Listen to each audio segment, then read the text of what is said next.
Hello friends, welcome to Shabbu kitchen. నానమ్మ చేతి వంటకి స్వాగతం అండి.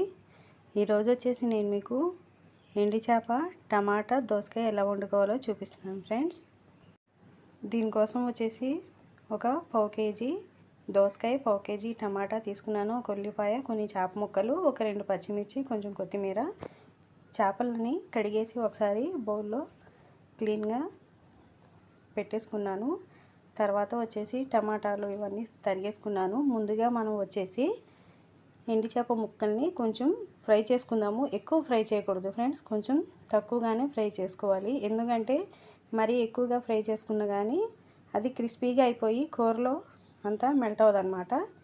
అది ఫ్రై చేసేసుకున్న తర్వాత ఉల్లిపాయని ఫ్రై చేసేసుకొని, ఉల్లిపాయ పచ్చిమిర్చిని ఒక పావు టేబుల్ స్పూన్ అంతా పసుపు, అలాగే తర్వాత ఉప్పు వేసేసుకొని దోసకాయ ముక్కల్ని కూడా దీనిలో వేసేసుకుందాము. కొంచెం కొత్తిమీరని పైనుంచి చల్లేసుకుందాము. ఇలాగా కొంచెం కలిపేసుకున్న తర్వాత కొంచెం దోసకాయ మగ్గిన తర్వాత దీనిలో టమాటాలని కూడా యాడ్ చేసేసుకుందాము. అలాగే కొత్తిమీరని కూడా యాడ్ చేసేసుకుందాము.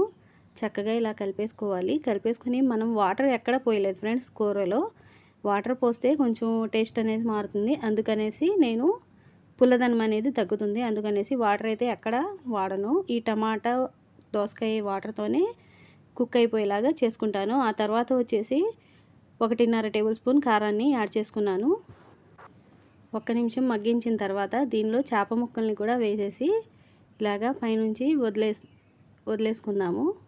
దీన్ని ఇలాగా కొంచెం ఇలా ప్రెస్ చేసి వదిలేసుకుంటే చక్కగా కూర అనేది మగ్గిపోతుంది. ఎంతో యమ్మీగా టేస్టీగా ఉండే అద్భుతమైన టమాటా దోసకాయ ఎండి చేప కర్రీ రెడీ అయిపోయింది.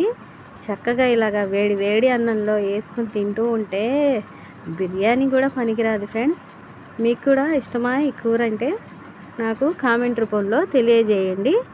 నా వీడియో కనుక మీకు నచ్చితే లైక్ చేయండి, షేర్ చేయండి, అలాగే సబ్స్క్రైబ్ చేయండి ఫ్రెండ్స్. మీకు ఎటువంటి రెసిపీ కావాలన్నా కానీ నాకు కామెంట్ రూపంలో తెలియజేయండి. Thank you for watching.